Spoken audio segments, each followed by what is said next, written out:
I wonder if we should just crack on. We've got a good number of people here.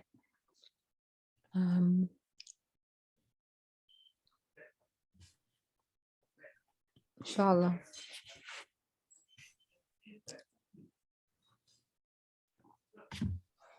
You want me to start then? Yes, please. Right.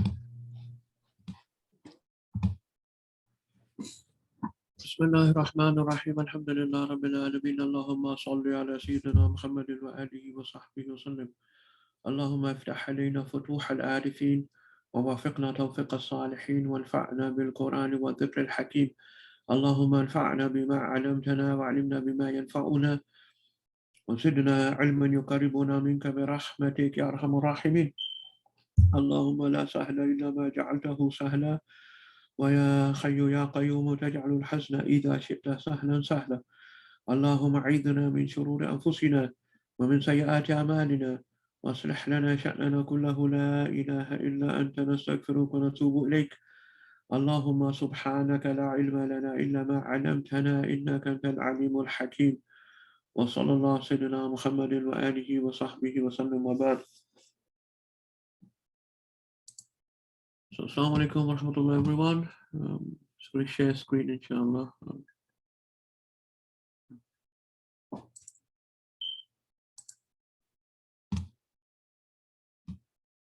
Hopefully people can see that inshallah.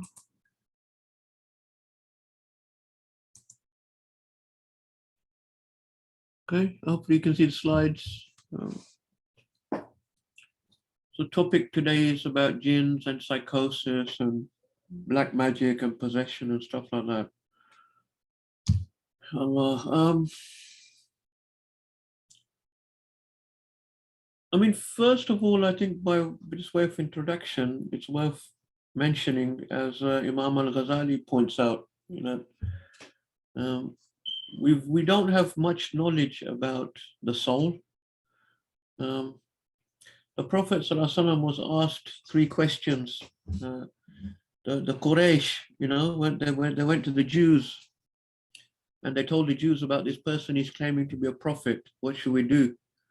And the Jews, the learned people of the Jews, they said to the Quraysh, go to this man and ask him 3 questions, because only a true prophet could answer these 3 questions. So the Quraysh, they went and asked the Prophet ﷺ 3 questions.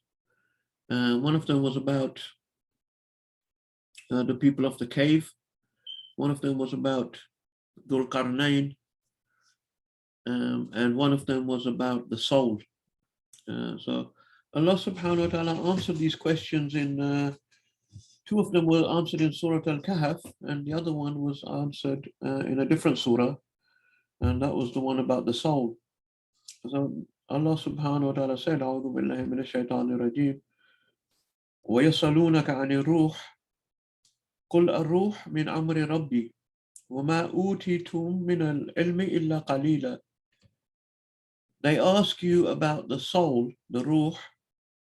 Say to them, the soul is from the affair of my Lord, and you have only been given little knowledge about it. وَأُوتِيتُم مِنَ الْعِلْمِ إِلَّا قَلِيلًا. You have only been given a small amount of knowledge regarding the soul. So this ayah of Quran has basically limited any degree of human knowledge that we can ever have. In other words, the human being can never have more than a small knowledge about the soul, the human soul. The reason why I mention this to begin with is because when we start talking about things like jinn spirits, black magic, jinn possession, and also psychosis and these sort of things, to some extent we're dealing with the realm of the soul. And in the talk today, I may not give all the answers. I may give more questions, or I may raise some points for reflection. So hopefully people won't find that frustrating, but sympathize with me. And part of the reason for that is because we just don't have, as human beings, the Quran is limited. We can never have much knowledge about the soul. and the spiritual realm. So therefore, our understanding of all of these related areas is always going to be limited. So obviously, when we're talking about psychiatry and Western biomedicine, this is based upon a secular scientific worldview, and there's no place for metaphysical considerations. I mean, in the West, following the Enlightenment scholars were all discussing metaphysics, following the ancient Greeks. But after another century, the Western world had moved on from metaphysics, and basically it was discarded. That we just don't have any. Metaphysics are just not something that we go into because you can never get to any truths about it. So they went into what one sociologist called a positivist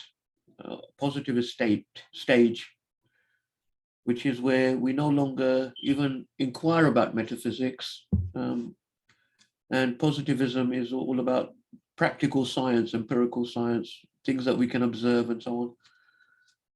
So, around about that time, amongst the intellectuals in the West, around about the 19th century, coming towards the end of the 19th century, basically that metaphysical realm had disappeared. So by metaphysical, we mean outside of the physical, outside of the observable physical material realm. However, in our tradition, the Quran begins, the very first ayah, Alif Lam Mim, ذلك الكتاب لا ريب فيه هدى للمتقين الذين يؤمنون بالغيب ويقيمون الصلاة. The Quran is a guidance for those الذين يؤمنون بالغيب, they believe in the unseen. So our worldview is different to the Western worldview. We believe in an unseen. Do we believe in the unseen realm, the metaphysical realm? So therefore, when we talk about these things like Jinn, we believe in them, as we believe in angels, as we believe ultimately that there's a God.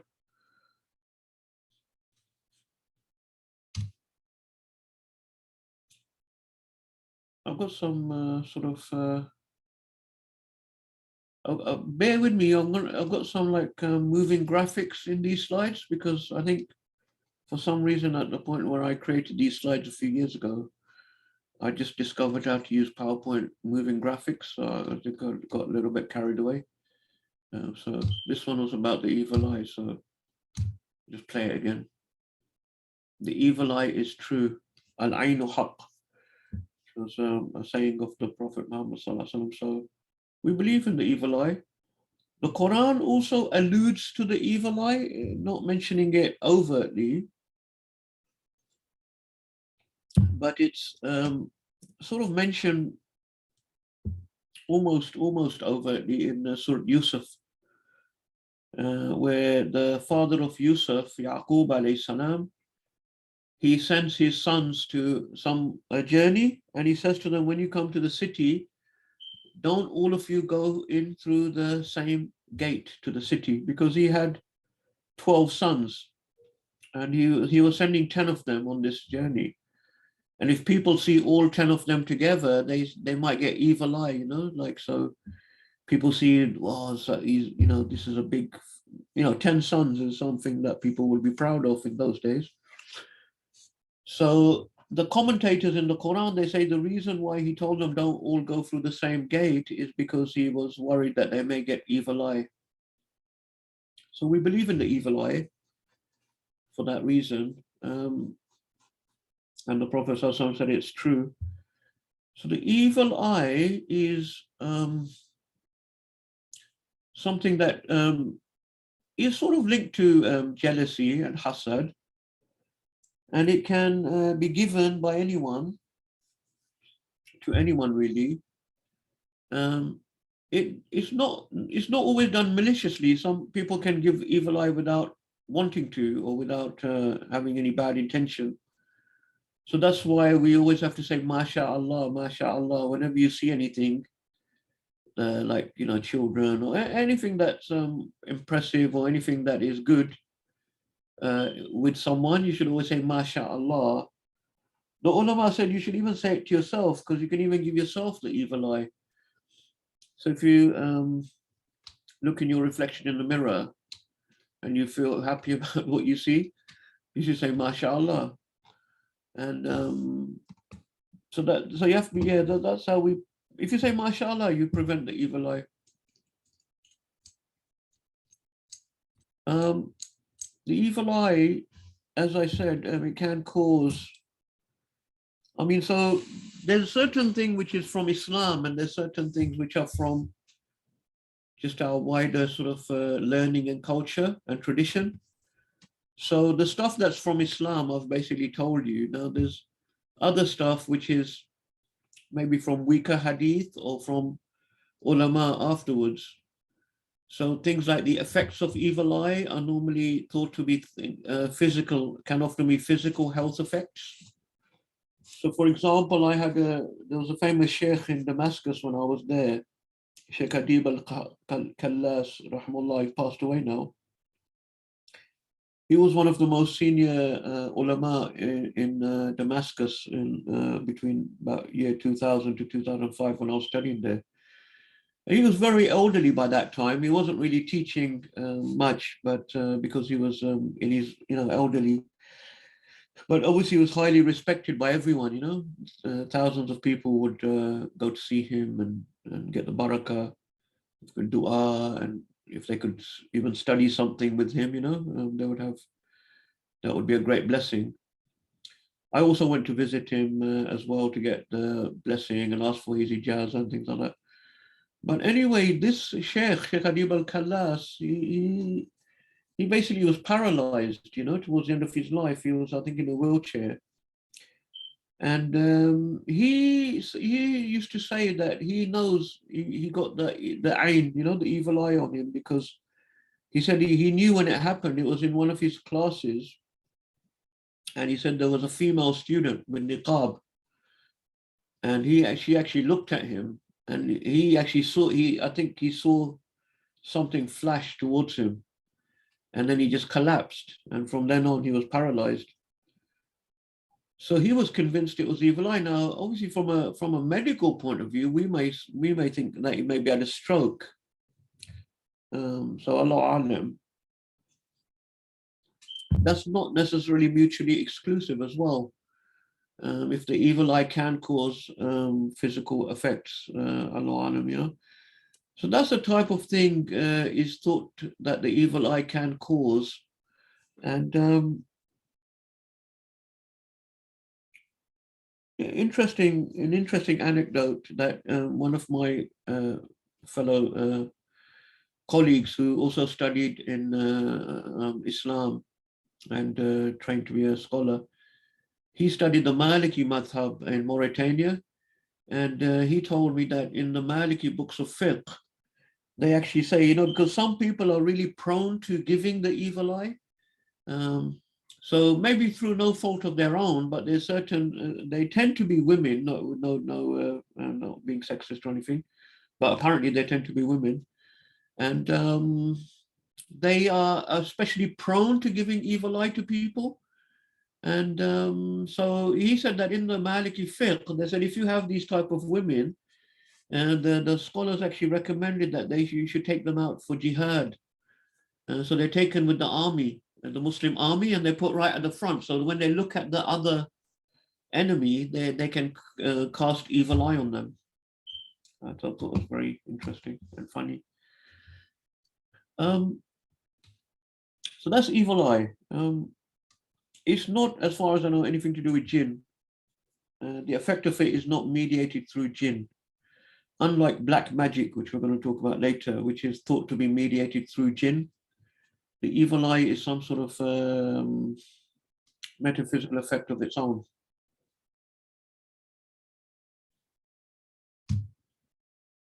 anyone has any questions as we go on, please ask, because I'm very happy to take any questions as we're going along. Just unmute yourself and just speak. It's fine. So this was another one of my rolling, another one of my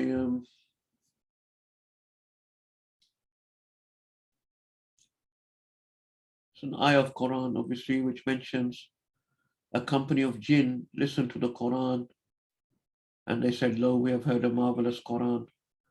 So that's just what it was, just one ayah, but obviously the Jinn are mentioned in more than one ayah in the Quran. So that's why we believe in the Jinn. What about black magic? This is an ayah, the famous ayah of black magic.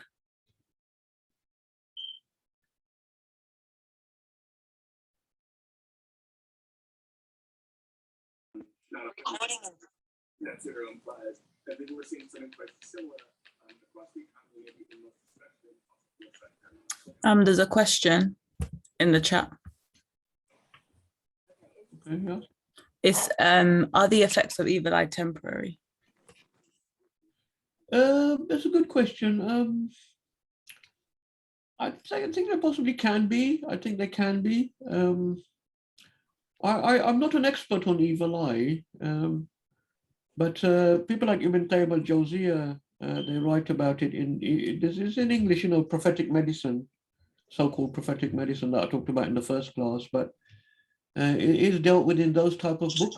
So people can find that even in English on PDF, a section on evil eye. So have a look at that. But as far as I remember, he talks about how basically you can protect against the effects of the evil eye by what you would expect, doing your daily prayers and your Quran and dhikr and all of those du'as that you do on a regular basis will protect someone from evil eye. So yeah, have a look at that if you want to find out more. Inshallah. Is there any another question? Yeah, so I think I just played the ayah about the black magic. So the eye of black magic, وَمَا كَفَرَ سُلَيْمَانُ وَلَكِنْ كَفَرَ الشَّيَاطِينُ يُعَلِّمُونَ النَّاسَ السِّحْرَ وَمَا أُنزِلَ عَلَى الْمَلَكَيْنِ بِبَابِلَ هَارُوتَ وَمَارُوتَ. So these two angels, Harut and Marut, were given this knowledge and they taught it to human beings, but they were forbidden to learn it. So it was like a test that Allah, He made this available, but the people were told this is something that is forbidden knowledge. You shouldn't study it. But if there's those people that chose to go against the command of Allah, they learned this magic from these two angels, Harut and Marut. And the Quran says, يُفَرِّقُونَ بِهِ بَيْنَ الْمَرْءِ وَزَوْجِهِ. By using black magic, they were able to split up between man and wife. وَمَا هُمْ بِالضَّارِّينَ بِهِ مِنْ أَحَدٍ إِلَّا بِإِذْنِ اللَّهِ. Immediately after Allah subhanahu wa ta'ala tells us the effects of black magic, or some of the possible effect of black magic, He tells us immediately that they cannot harm anyone with it except by the permission of Allah. And that's important because we have to not become paranoid and scared about these type of things. Obviously, these can be quite scary things because they seem to be outside of our control there. If people can just do this type of magic and make husband and wife split up and do all these things, what can we do about it, But Allah says, وَمَا هُمْ بِالضَّارِّينَ بِهِ مِنْ أَحَدٍ إِلَّا بِإِذْنِ اللَّهِ. They cannot harm anyone with the magic except with Allah's permission. Just like everything, nothing can happen without Allah's permission. So ultimately, everything is from the decree of Allah subhanahu wa ta'ala. I mean, you could get heart disease, you could get diabetes, you could get cancer, you could get black magic. All of these things come within the things that Allah may decree as a test for us. But once again, people like Ibn Qayyim and the ulama, they said that we can protect ourselves from these things by making sure that we do our daily Quran, our daily 5 daily prayers, But very importantly, there's certain dhikr that you can do every day, which is what we call wird, which is like a daily wird, a daily dhikr that you do, which are usually contain a lot of dua for protection. So I do advise everyone, you can get some very short one, like 10 minutes, 15 minutes it takes only in a day, and just do it anytime during the day. Like the Ratib al-Haddad is a good one. It's composed of all du'as from the Sunnah, from the Hadith, from the Prophet ﷺ, that protect you and your families, and it's all brought together in one, wird. And you can just recite that every day after Fajr prayer or after any prayer that you want to. And inshallah, that's a very powerful protection against these type of things. But yeah, so we believe in magic because the Quran is obviously quite clear about it. And obviously, the other thing that we know that you can do through magic is create illusions, because that's what the Fir'aun, the magicians did with Fir'aun. They were able to bewitch people's eyes. In other words, you can bewitch the eyes of people to make them think they're seeing something that they're not seeing. So when those magicians, they threw down the thing, they bewitched the eyes of the people. That's what the Quran says. They didn't actually make the things turn into snakes, but they bewitched the eyes of the people. So the people thought that they were seeing something, but they weren't. So it's a type of hallucination, I guess. And but when Musa alayhi salam threw down his staff, it actually turned into a serpent. It wasn't an illusion, his one. And his serpent actually ate up the staffs that the magicians had thrown down. Now the magicians, because they were the experts in that field, they knew immediately that what Musa has done is not magic, because they were the ones who are the masters of magic and bewitching, creating these illusions for people. But they knew straight away that what Musa has done is not magic. This is something completely different. So that's why then the magicians were the first to take Shahada and become, they immediately accepted. They said, we believe in the God of Moses. But Pharaoh remained stubborn and did not accept, even though the magicians themselves had become Muslim.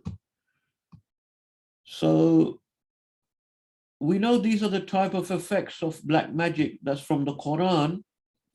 There's also in the Seerah, there's an incident in which some magic was done against the Prophet ﷺ. And it is said in the Seerah that the people who they had managed to get hold of a hair of the Prophet ﷺ. So one of the methods of black magic is to get the hair of someone and you tie knots in the person's hair and you recite this magical verses and then you blow upon the knots of the hair, and then the black magic has an effect. So that's why the surah says, وَمِن شَرِّ النَّفَّاثَاتِ فِي الْعُقَدِ. And nafatha is the one that blows, and uqad are knots. So literally, the ones who blow upon knots. An-nafathati fil uqad. And nafatha is an intensive verbal form like allama, nafatha, and nafathat is the plural of nafatha. So like allama, allamat is a plural. So an-nafatha is like intensive. They blow, fil uqad, upon the knots. So the Prophet ﷺ had, and according to the Seerah, now I don't know how strong, but I do believe they are quite strong. So some of the accounts I believe are in the books of Sahih, that the Prophet ﷺ affected his mental state, the magic that was done on him, to the point where once again he started hallucinating or things like that. And then Jibreel alayhi salam was sent down and he gave him the Qul a'udhu bi rabbil falaq and Qul a'udhu bi rabbin nas.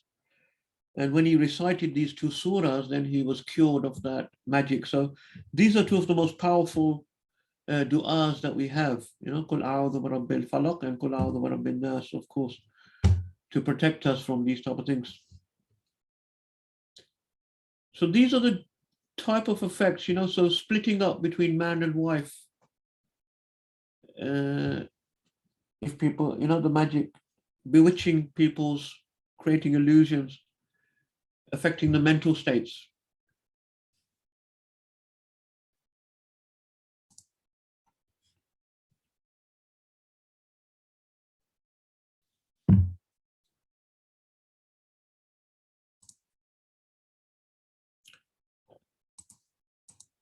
And finally, we come to jinn possession.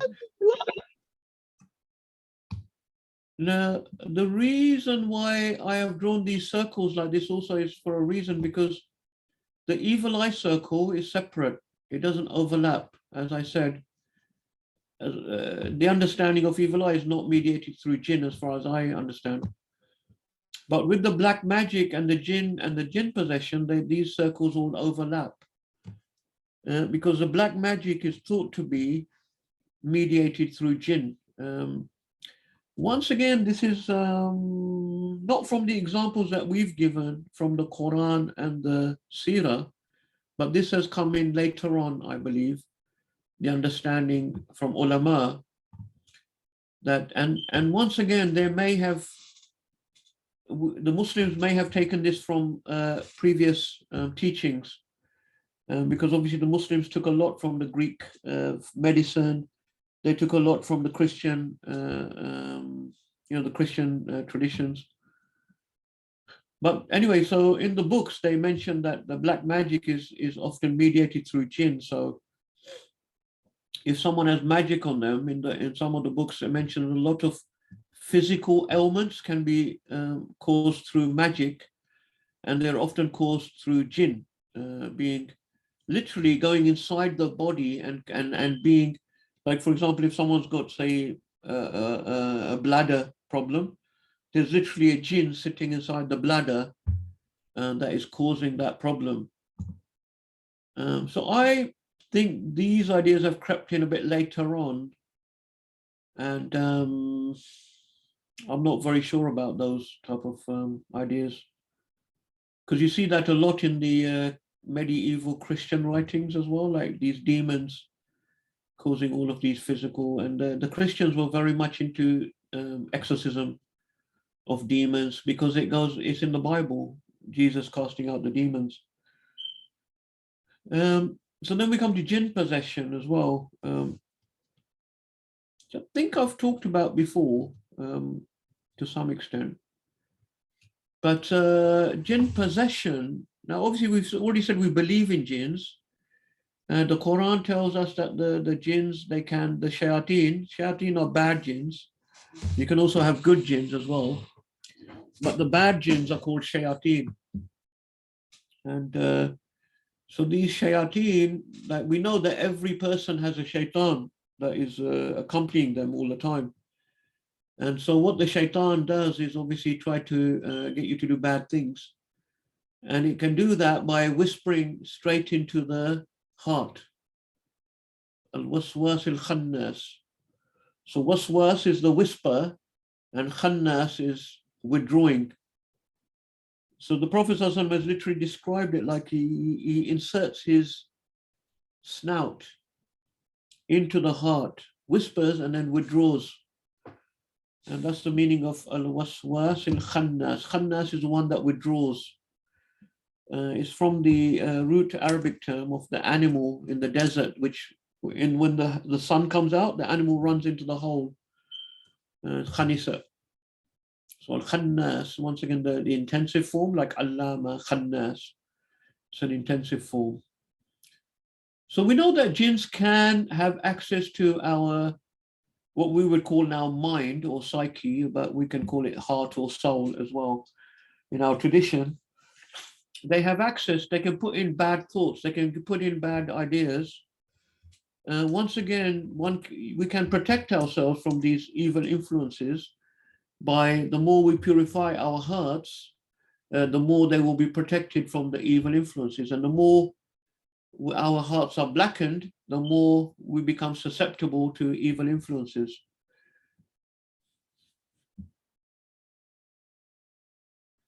But can jinn actually possess the human being? Meaning, can they completely overtake the consciousness of the human being?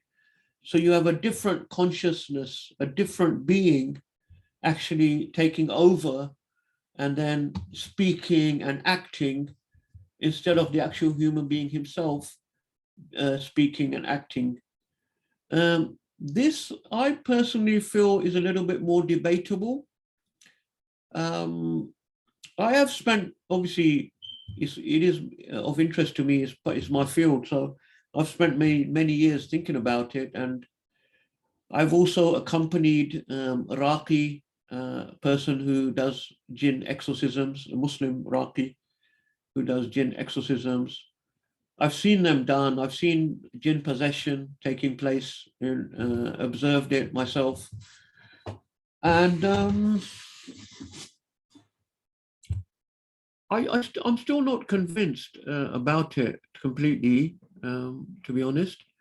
I think there is definitely something going on. There's definitely, I mean, jinn are there. You know, we know jinn are around, and if you start sort of calling them up and start talking to them, you know, I'm going to talk about that a little bit later. Actually, I'm talking about it now. So when you talk about jinn possession, I think we can go to the Islamic sources on one side, and then we can go to cultural beliefs and practices. And so I think if you look at the Islamic sources themselves, by that I mean the Quran and the Hadith and so on, I personally don't believe that there's a clear evidence there that jinn can possess human beings. There are a couple of ayahs of Quran that people claim or they interpret in that way. إِذَا مَسَّهُ الشَّيْطَانُ, one which says when the touch of shaitan upon the human being, some interpret that as being jinn possession. There's some hadith also that people interpret as being a jinn possession. So one of them is the hadith of the woman who had epilepsy. So this woman came to the Prophet ﷺ, and she used to have epileptic seizures, and she asked him to make dua for her to be better. And he said to her, if you wish, I'll make dua for you to be better, but if you wish to have sabr, it will be a sort of, it will cleanse your sins. Like any illness that we have, if we have sabr, patience, it's actually wiping away our sins. So he said, I can make dua for you, or you can have patience with it, and it will be like cleansing you. So then she decided, she said, I will have sabr, Ya Rasulullah, but make dua that my aura doesn't become uncovered, because when she used to sometimes have seizures, sometimes her clothes, you know, her body would become uncovered. So she just make dua that, I don't want to. So she decided to have patience with the illness. Now, some people say that this is a case of jinn possession. But I feel the opposite, actually. For me, I believe, I mean, my reasoning is that if it actually was jinn possession, then surely the Prophet ﷺ would have exercised that jinn. Why would he say, oh, have patience if it's an evil spirit possessing the person? For me, it's more of an indication that the Prophet ﷺ has understood this as a physical illness, i.e. epilepsy. As we know, once again, many of the Christians, their tradition, they very much believe epilepsy is demons possessing the human being. And even today, there's fundamentalist Christians, they just, it's hard, they just believe people who have epilepsy are just possessed by demons. I've come across, these are so-called quite educated, but they're fundamentalist Christians. So yeah, I mean, my thinking is, look, if demon possession took place and exorcism, wouldn't we have seen more examples of that in the clear life of the Prophet ﷺ and the Khulafa Rashidun? That people would have been coming to them and they would have been exercising the shaitan and stuff like that. But as I say, I'm probably in the minority here. Most of our scholars have accepted and they believe that jinn can possess human beings, and they do ruqya and they get rid of those jinns. So don't just obviously take my word for it. I'm just giving you my thoughts, and also letting you know that that's by no, I mean, teachers that I studied with and I respect, they do ruqya, and people do seem to have the jinn, and they read Quran on them and the jinn go away. There's another question. Does anything make one more susceptible to jinn possession?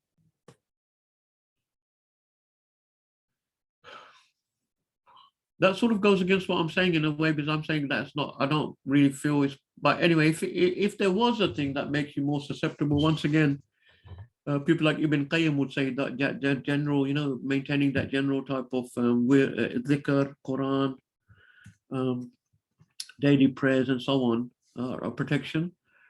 I mean, the Quran says, Allah said to Iblis, you have no power over my slaves. All you can do is you can whisper to them, you can suggest to them, but you have no power over them. So they don't have that power, they can't. But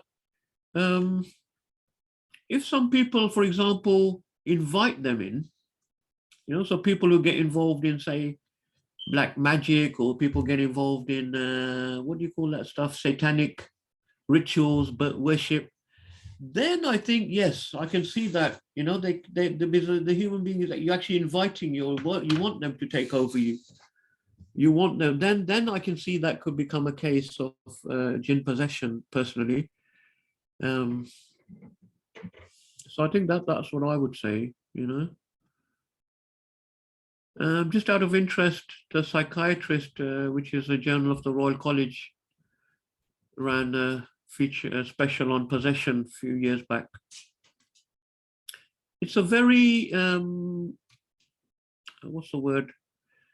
It's called possession disorder in psychiatry, and it's a very, very less used diagnosis. It's a fringe. It's almost like a fringe thing, possession disorder.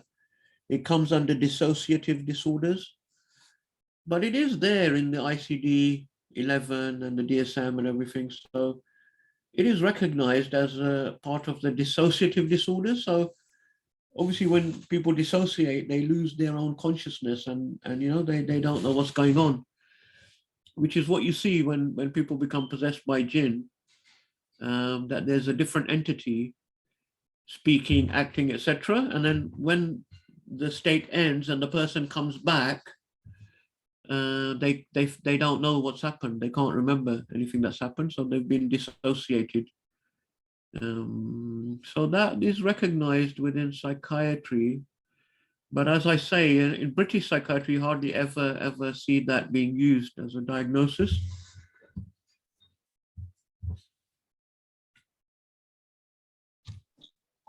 Sheikh, so it's different from psychosis. That makes sense. Yes, it is. It is different from psychosis. I'll come back to that as well. But psychosis, as you know, is basically hearing voices, being delusional, or having thought disorder. Possession disorder is a different phenomenon, and I think if there is such thing as jinn possession, it would be possession disorder would be the thing, not psychosis. Because the jinn possessions I've seen are like that. You have a person and suddenly there's a jinn, it's speaking in a different voice, it's acting in a funny way, and then it goes, and then the person's back. And then they can't remember what happened while that period when they were possessed. So it's not psychosis. which is a really good point, because most people think psychosis is jinn possession.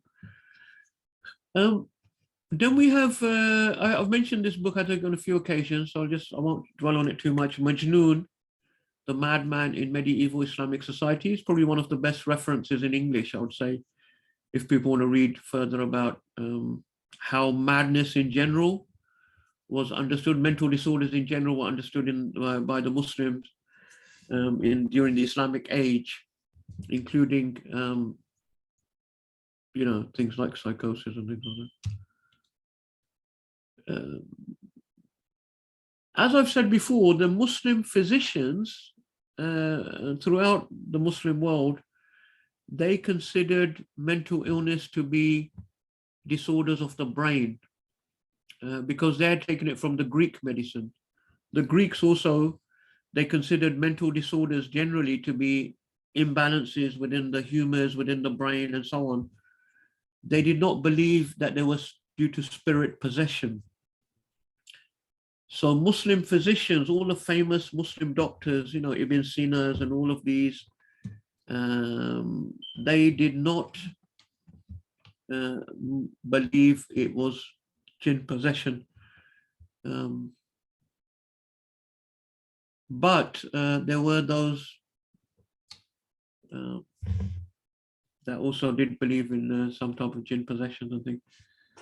But the Muslim physicians actually used to, they were a bit sort of looking down upon that beliefs about jinn possession, saying that this is just sort of a superstitious type of thing, which I think is interesting as well. The other things the Quran tells us about jinn is that he and his tribe see you from where you cannot see them. So they can see us, but we cannot see them. We cannot see jinn.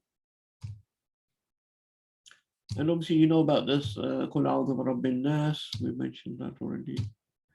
Bad jinn and good jinn are both mentioned in the Quran. So you're now coming on to psychosis, as you mentioned.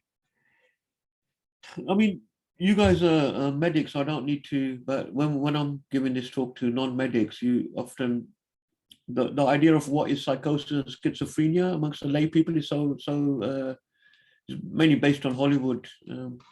So often people think schizophrenia is really like split personality, which is not. There is a thing called multiple personality disorder, which once again I'll talk about a bit later. But lay people generally think that, and when you say psychosis, they generally think it means someone goes crazy, has anger problems. This is more like what psychosis is. So as you know, psychosis is basically a loss of contact with reality. And schizophrenia is obviously one type of psychotic illness. Psychosis may have many different causes, as you know, drug-induced brain tumors, injury, dementia. Schizophrenia is termed a primary psychotic disorder in the ICD-11. Obviously, things like bipolar, you can also get psychotic, with severe depression, you can get psychotic symptoms.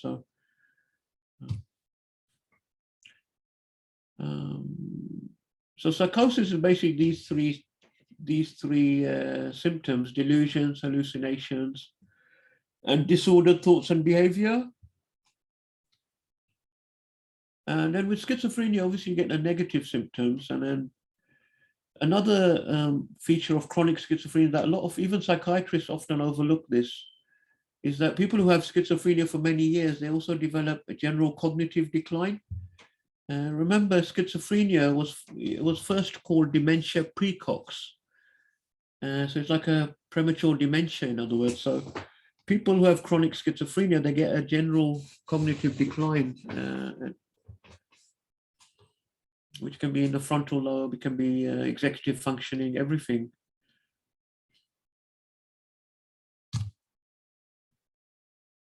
You know what delusions are, don't need to go into that. You know what hallucinations are. Predominantly hearing voices, but obviously they can happen in any modality. And then obviously thought disorder. And then the actions can be bizarre and disorganized because the thoughts are bizarre and disorganized as well. Just an example of thought disordered writing. So the points of reflection really are, just keep an eye on the time as well.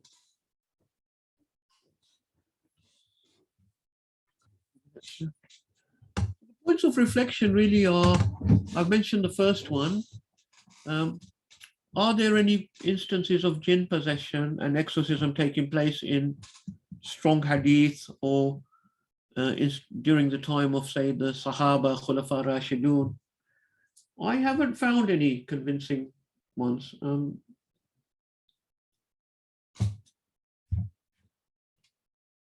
Sorry, excuse me for eating in the middle of this.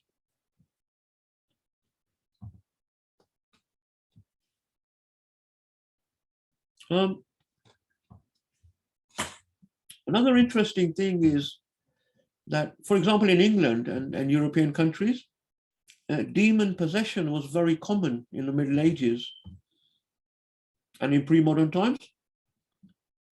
But nowadays, you hardly ever see it. Now, I've been doing psychiatry for obviously quite a long time. I'm sure Brother Noor might have some comments as well.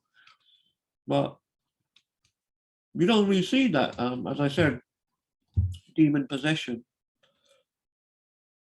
So that's interesting, you know, because people don't believe in spirits and demons anymore here in the West, and then you just don't see the thing happening. And multiple personality disorder is really interesting. So multiple personality disorder is that Hollywood, this is what a lot of lay people think is what schizophrenia is. It's basically, I don't know if people have seen these movies like Glass, and there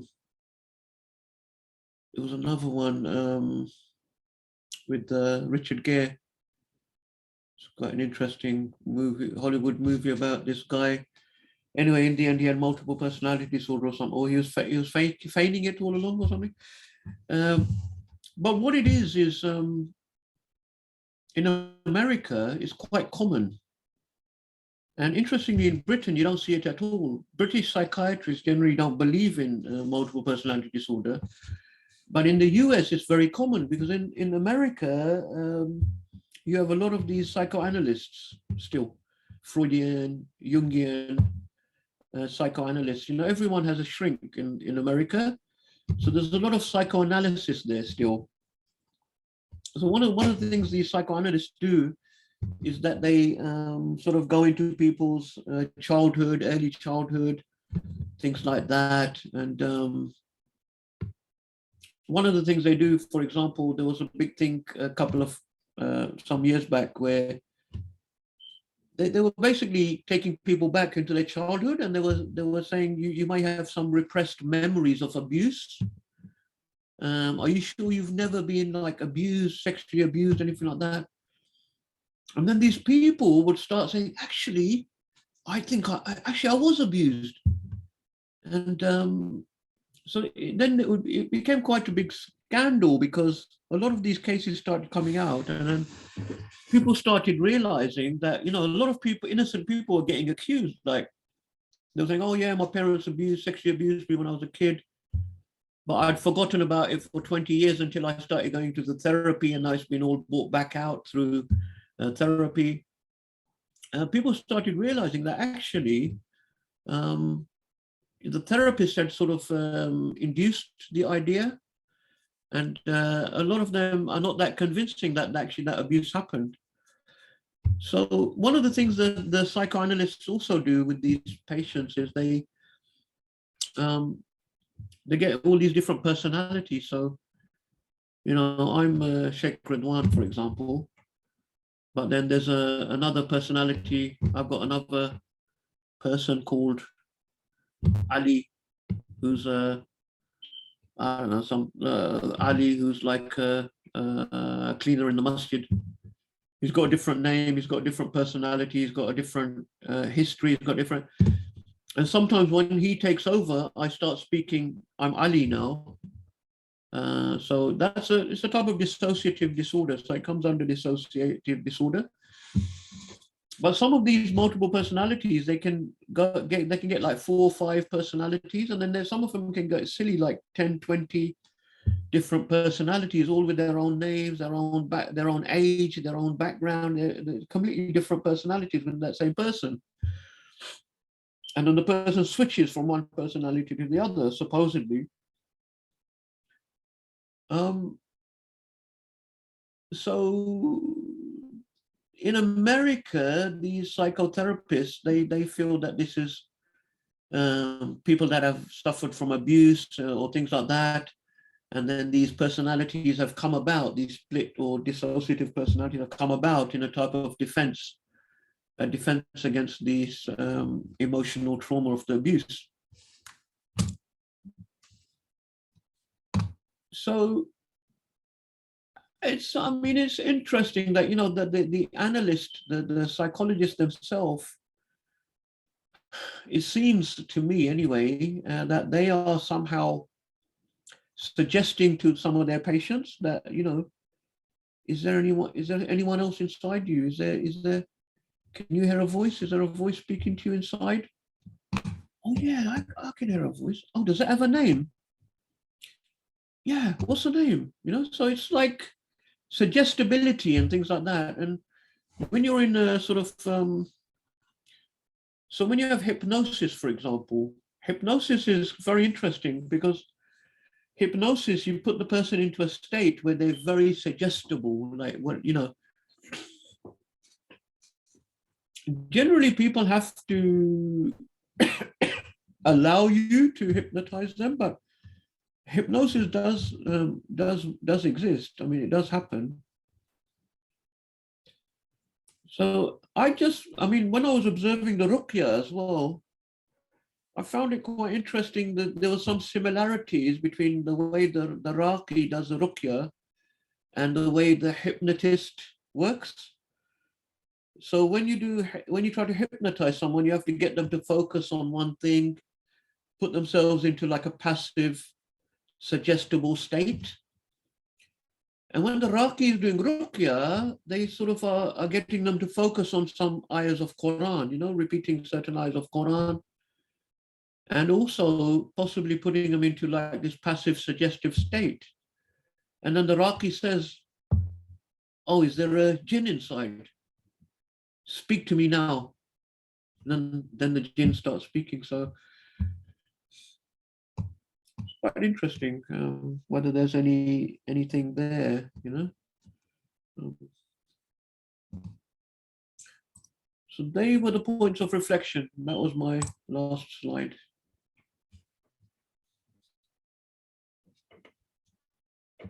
So any questions or comments? Welcome.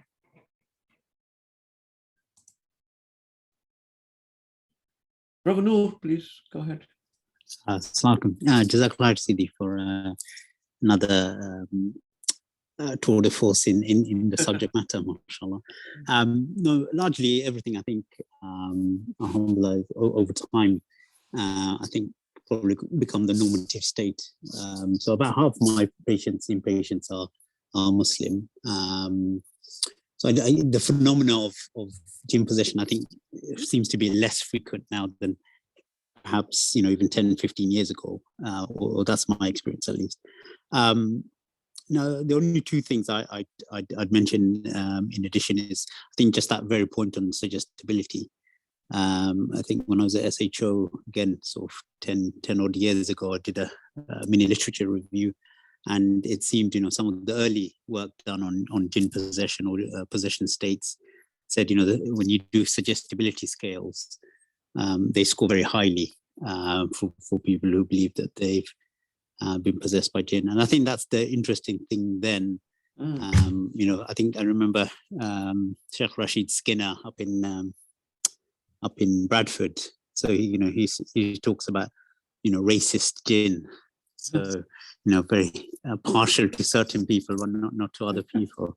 But yeah, no. Again, I think everything you've said, alhamdulillah. I mean, I think it's really useful as us, to admit our limited understanding, limited knowledge, and sometimes in medicine, obviously, we try and espouse that we know a lot more than we actually do to support the patients. But yeah, so alhamdulillah, and I think that humility helps us, and then obviously it helps us try to understand things in a better way for our patient group. So I always find, phenomenology very helpful in, and taking that empathic position with the patients. So alhamdulillah, jazakallah. Having said all of that about my skepticism, I'll be honest. Recently, I've had a young Muslim patient who's just seen me privately, from local community. But I've recently thinking he should go and see a Raqi, because some of the things that he's describing just sounds like a jinn inside him. So yeah, that's what I said. We might not know all the answers, and the way things work within the spiritual realm and with jinn and things like that is a lot of mystery as well around it. So I'm sure jinn can have effects as well, to different degrees. It's just whether they can completely possess. That's probably what I would question as well. Anyone else? Yes, Madiha? Sheikh, I just wanted to confirm that when illness expiates your sins, that includes mental illness. Yes, it does. Yeah. All illnesses, mental illness as well. Definitely mental illness. Okay, thank you.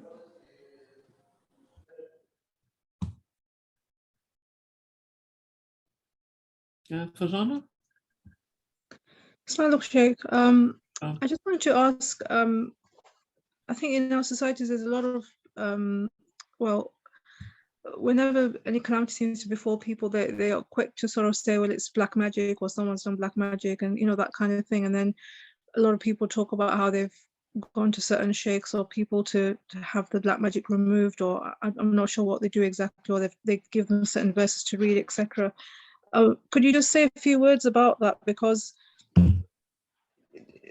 well, it's just difficult, when people come and tell you things and then they say, well, I've been to such and such a body to be cured, and that really helped me, etc. I don't know what your thoughts are about when people are going to these other people for that kind of help, and what you know about that kind of thing. Yes, I mean, the thing with black magic, obviously, as I say, we cannot deny it. So I think it's way over. I mean, it's definitely the case that our people tend to just blame everything on black magic.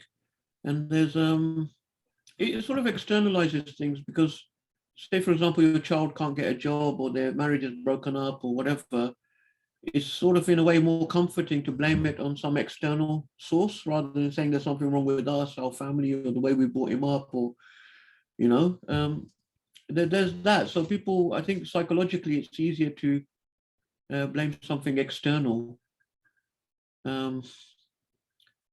There may be some good people that can help with black magic, but a lot of people out there are just obviously charlatans making money and just dodgy type of people. So it's obviously not a regulated thing, So that's the only problem. If you go to a genuine good alim or a scholar or a sheikh that can give you some Quran or do ruqya, that's fine. I mean, and if there is some black magic, inshallah, we'll get rid of it. But I don't think there's anything wrong with that. But the problem is because there's so many people just taking advantage of people, taking money of people, things like that is what the main problem is. But if people want to, I mean, people tend to go to these people and then they'll come to a psychiatrist afterwards when that doesn't work or whatever. I mean, in my experience, even those people that come and say to you, oh yeah, I went to this and it's really helped me and it's miraculously got better. If you go back to that person after 6 months, 9 times out of 10, they've fallen back into that same problem. That's been my experience over time. Sometimes people get excited, they think things have improved, but sadly, often it's not very long lasting. Brother Noor, did you have your hand up? Yes, no, Jazakallah again. I think my question was around, it's very interesting for me that obviously in fiqh terms, you have the 3 conditions to a sane, responsible adult. So mukallaf. I just wanted your understanding on that in terms of what was when they made that condition, what sort of things did it embody? Because I think that's very fascinating that, that was a very important observation that people would have to be in a sane state to be, fit to apply. Yeah, I think, I assume it was basically what we would call today schizophrenia, so that's a sort of typical madman, the old, the sort of village lunatic who goes around disorganized thoughts, muttering nonsense, talking nonsense, is what we would call schizophrenia, I guess. So, it's basically, it's what we would call capacity now, as well. Because obviously there's different degrees of madness. So when are you not mukallaf, when are you not responsible, is obviously it's a capacity issue. So if you're obviously completely out of it, then you're not responsible. But if you're, so that's what I would say. But the other interesting thing about psychosis and schizophrenia is because I did a medical anthropology master's. So there's a lot of cultural psychiatry there, and that was looking at different cultures and how they deal with madness and things. It's very interesting that, if you look at some very traditional places where they don't have Western biomedicine still, and obviously there's not many places like that left, but the places that have been looked at and have been studied, and because no one's really done the research on how to treat schizophrenia outside of the biomedical model and compare that to the biomedical model. Those studies I don't think have been done, but there was one study I came across in which because really you have to compare outcomes, long-term outcomes. Like if someone gets schizophrenia, we put them on antipsychotics, whatever we do. But let's say they're treated the traditional way, by traditional healing, ruqya, whatever. Really, we want to know what happens 5-10 years down the line, not what the immediate. That's not that so important. Well, how are they in 5 years' time, 10 years' time, rest of their life? It's quite interesting. The one study, and I wish I had saved it. I might have saved it somewhere, the reference for it. That was out there, showed that the long-term outcomes were just as good or even better if you look after these people in that more traditional model. So yeah, I think it's just an interesting observation. In psychiatry, generally, we don't make people better. We normally just damage limitation and trying to get them as best as we can with the medication and get their quality of life the best as we can. There's a small minority that can fully get better from serious mental illness, but Madiha? Sheikh, I just had 2 questions related to psychiatry. Have you ever found a diagnostic problem between schizophrenia with positive and negative symptoms versus bipolar disorder?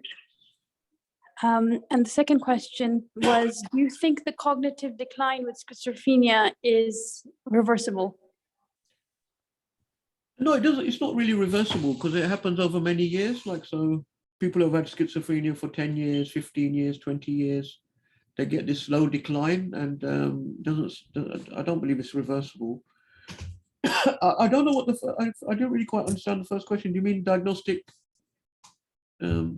difficulties between whether it's bipolar or? Yes, somebody with schizophrenia who has negative symptoms, can you misdiagnose them with bipolar disorder? I was curious. If they only have negative symptoms, you mean they don't have positive symptoms? Yes, I think I'm a bit confused myself. Because bipolar, you have both. And then with schizophrenia, if you also have negative symptoms, which could be maybe misconstrued as depression or. There can be diagnostic overlap between the two, and sometimes you can't decide if it's bipolar or schizophrenia, so they call it schizoaffective disorder. which is basically halfway between schizophrenia and bipolar. So you have the mood up and down. So the key thing with the bipolar, you have mood, depression, and then high mood, hypomania or mania. The key thing with schizophrenia is a psychosis, but sometimes you can get quite mixed picture. So then you can call it schizoaffective disorder. Hope that answered the question. Thank you. Thank you. Brother Noor, could you go back to Dr. Noor? Do you want to Yeah, no, sorry.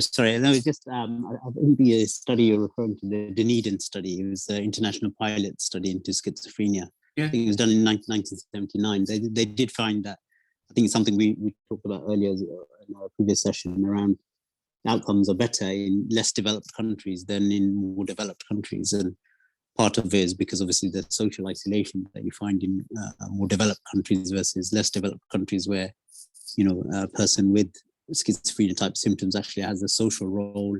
They may be in the Zawiya or something like that. They have a role. They may be cleaning the masajid and things like that. So because our countries make such a big impetus on having a sort of employment role, and only if you're employed are you of any value to society. Obviously, I think that study did show, obviously, that outcomes actually poorer in more developed, economically developed countries. Jazakallah khair. Yeah, it'd be good if you can send me that reference. That'd be great. Yeah, absolutely. Yeah, I'm always looking for, and the other thing related to that was when I've done that cultural psychiatry. One of the things you see with schizophrenics as well, you probably noticed, is some of them, they really like to just go and wander around. So they're often found in forests, half naked or living rough, wandering around. And then we just think, oh my God, we need to section them. They're a danger to themselves and others. But in some places where you go to the traditional sort of village, in the middle of mountains and things, when you get this sort of village madman, often he'll go wandering for 2-3 days around the forest and by himself, and then he'll come back. And he's free to do that, So there's interesting how we deal with that differently, Might be nice to just let them go and wander around instead of sectioning them. Anyone else? Sonia, you're very quiet today. Yeah, sorry, I think we better wrap up. I think I'm approaching bedtime. Okay, no. Inshallah, thank you very much. Very interesting session on lots of great questions as well. Okay. جزا عنا سيدنا محمد